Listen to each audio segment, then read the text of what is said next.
はい、いつもご視聴いただきありがとうございます。ウェルネスオーバー50リカです。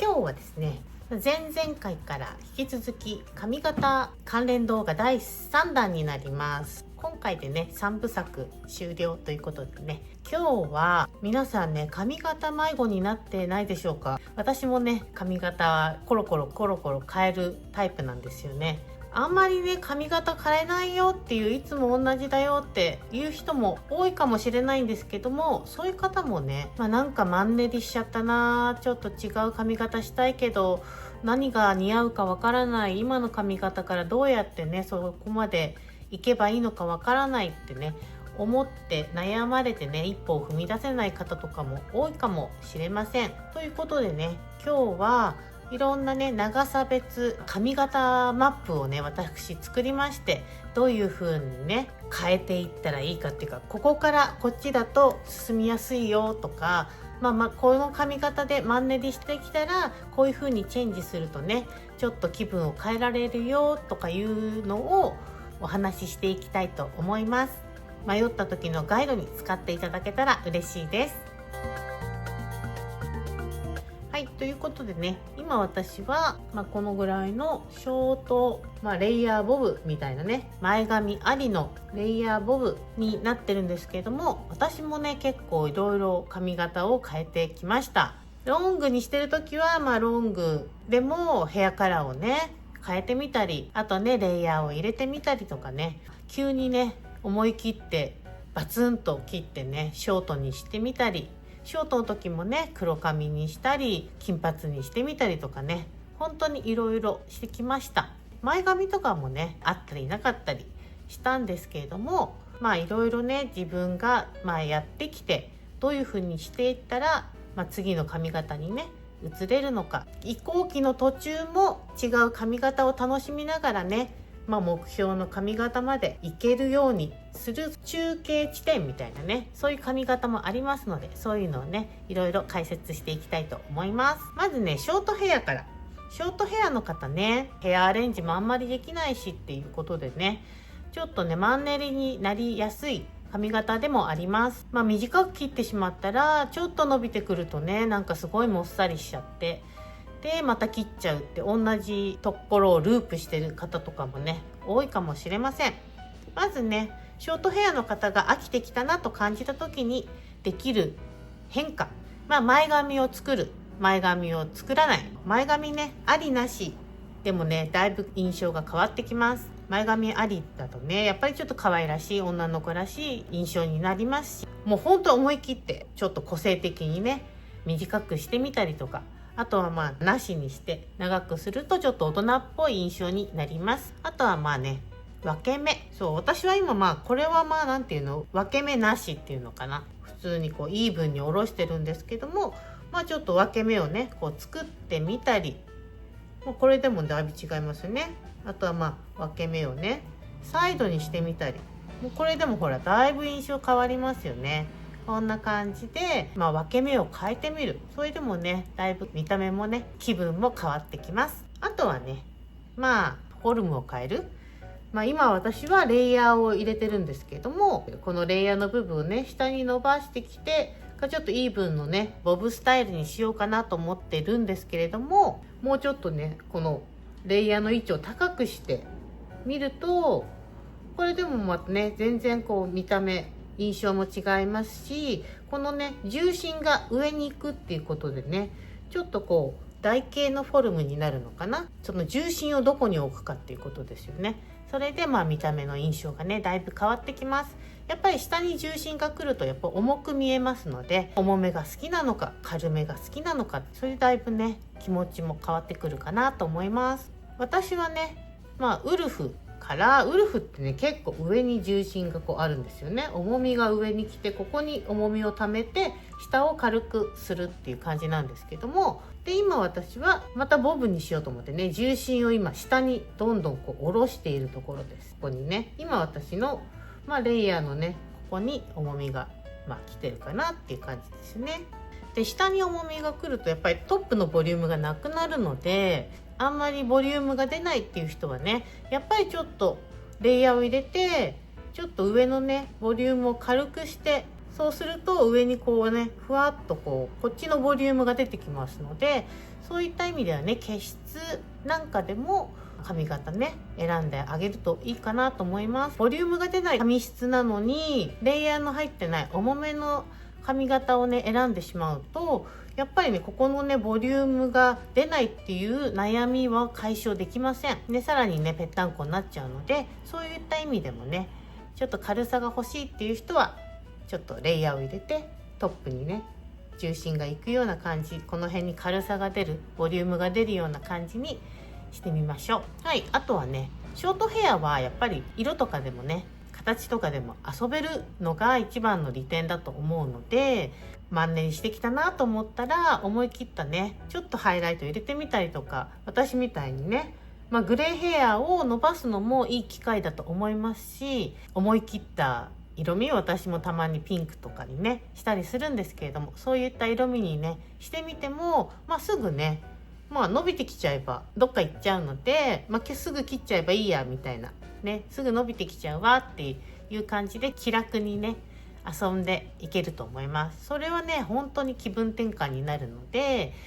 たまにねそういったちょっと遊び心も入れてみるとショートヘアの人はねいいかなと思います。ショートはショートでやっぱり飽きてきちゃうんですよね。私もねすぐ飽きっぽいので、ショートをねちょっと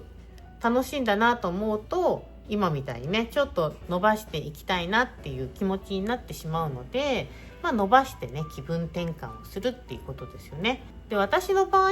ウルフから今ボブの方に伸ばしてるんですけど、ちょっとずつこのレイヤーの部分をね重心を下ろしてきて、ここの段差をなくすように今は伸ばしているところです。なので下は切るけど上は切らない、上の長さはそのまま残して、このね段差をどんどんちょっと縮めている、そういう状態になります。なのでねミディアムヘアに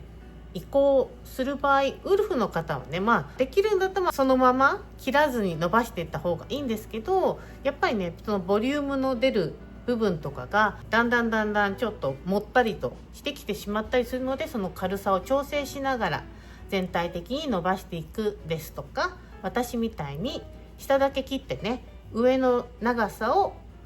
揃えてからまた次のね段階に伸ばしていくっていう方法でもいいですし、私の考えとしてはボブにしてからその後の髪型のね可能性がちょっと広がるかなと思っております。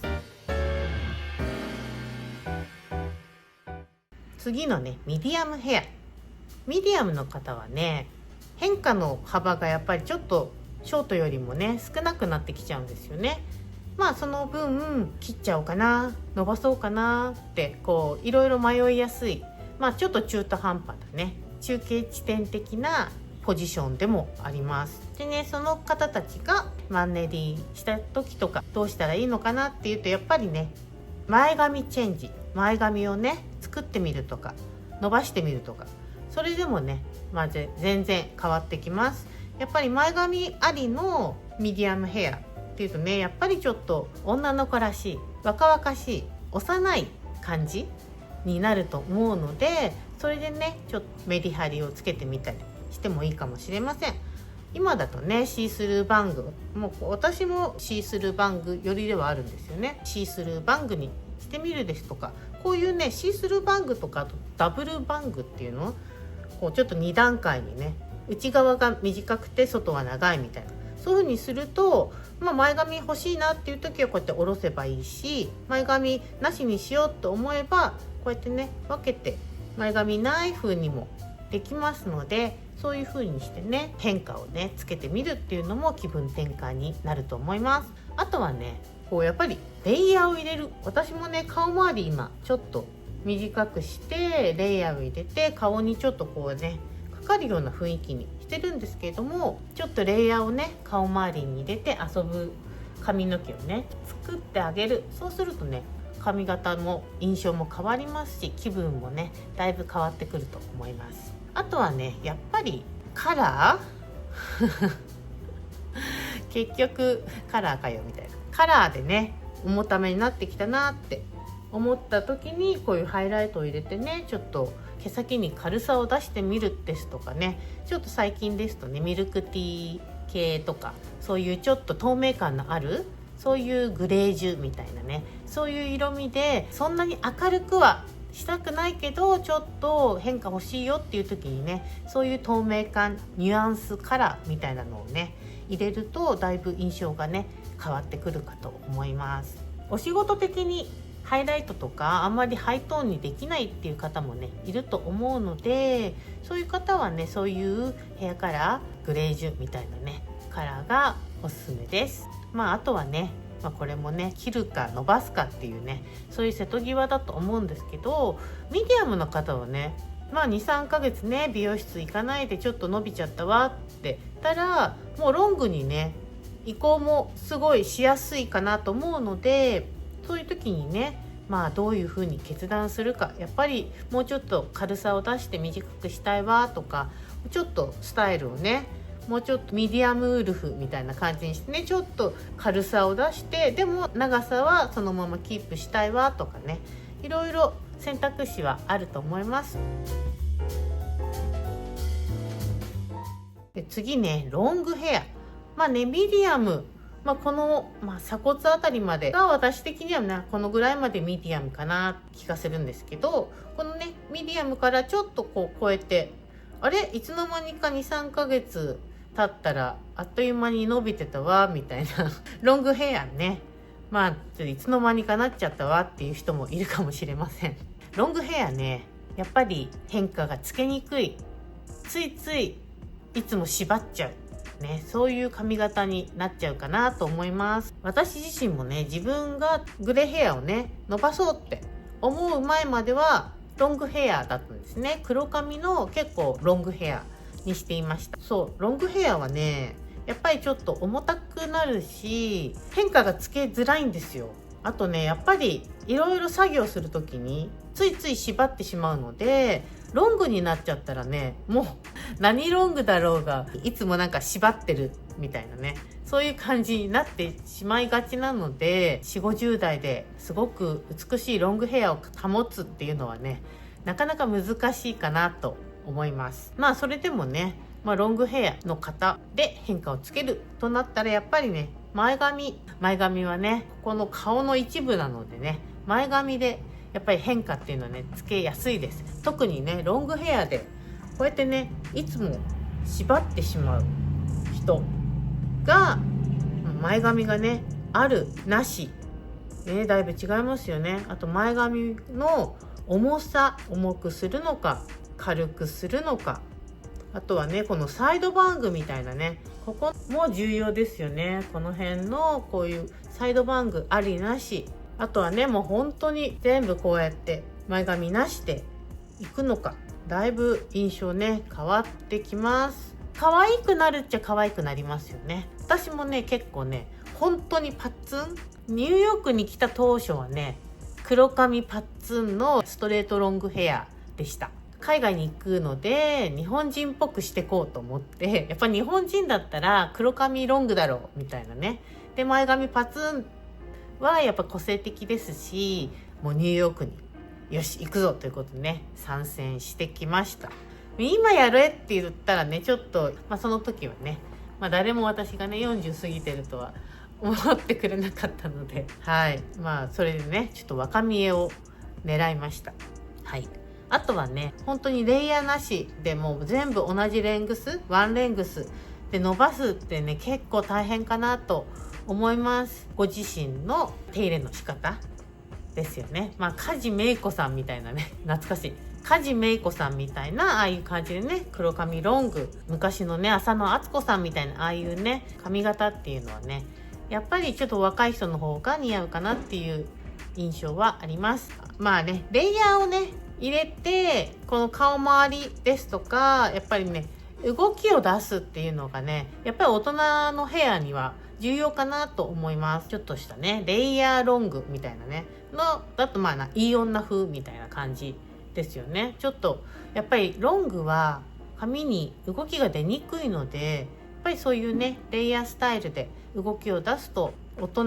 ロングっていう感じになると思います。あとね、やっぱりどうしても重く見えてしまうっていうのがロングヘアの難点でもありますので、ちょっと軽さの出るヘアカラーにするですとか、あとはね、ちょっとハイライトとかで動きを出す。それもね、仕事上できない方とかもいるかもしれませんけど、そんなにキンキンなハイライトを入れなくても大丈夫です。ちょっとだけね、2、3トーン、ちょっとだけ明るい色でハイライトを入れてあげてもね、それだけでもだいぶ動きが出てきます。グレーヘアでロングヘアっていうのも、私ぐらいにもうだいぶね、グレーヘアが多くなっている方だったら、ちょっとね、もう固まって白いのが出てくると思うんですけど、2、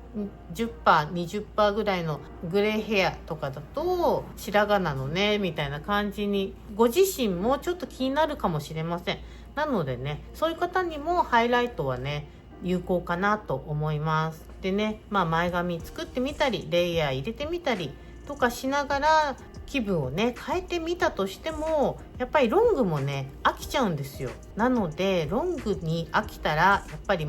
切るか、それは大きな選択かなと思います。ずっとロングヘアの方がね急に切るっていうのもね、結構勇気がいる選択かなと思います。一番ね切りやすい長さっていうのはロングからミディアムにする。胸ぐらいまであった長さを鎖骨ぐらいまでとかね、鎖骨ちょっと下ぐらいまでにするとかね、それぐらいの変化をねちょっとだけつけてあげると、だいぶね重さがねなくなって軽く感じると思います。ミディアムまで切っちゃうと、もうちょっと短く顎ぐらいまでにしようかなとか、ちょっとレイヤーを入れてね違うねフォルムにしてみようかなとか、次のね選択肢が出てきますので、ご自分がびっくりしない程度に徐々にね目を慣らして感覚を慣らしていくといいかなと思います。私はね結構その変化を楽しむタイプなので、ロングからね急にショートにしてみたりとかね、結構そういう思い切ったチェンジをよくしておりました。刺激を求める人生を送っていたのでね、そういう感じで、ちょっとね楽しんでおりました。今はねどう？だいぶねグレーヘアが金髪に近いので、今はね私はこのねちょっとハイトーンを楽しんでおります。はい、ということでですね、今日は髪の長さ別にマンネリ解消ガイドをお届けしました。髪型を変えるとねだいぶ気分も変わりますし、いつも見る顔じゃないですか。なのでやっぱりねなんかしっくりこないなと思ってると、やっぱり自己肯定感もね下がってきちゃうんですよね。不思議ですよね。見た目の印象がだいぶ変わるっていうだけじゃなくてね、心の持ちようも変わってくる幸せ度みたいなのもねだいぶ変わってきますので、ぜひぜひねこの動画がね次の髪型のヒントになれば嬉しいです。よかったら参考になさって美容師さんとね相談してみてください。皆さんねどんな髪型をしてきたのか、そういうね皆さんの髪型の歴史も教えていただけると嬉しいです。はい、ということでね今日は髪型マンネリ解消ガイドをお送りしてきました。この動画が役に立ったよという方はぜひ高評価とチャンネル登録よろしくお願いします。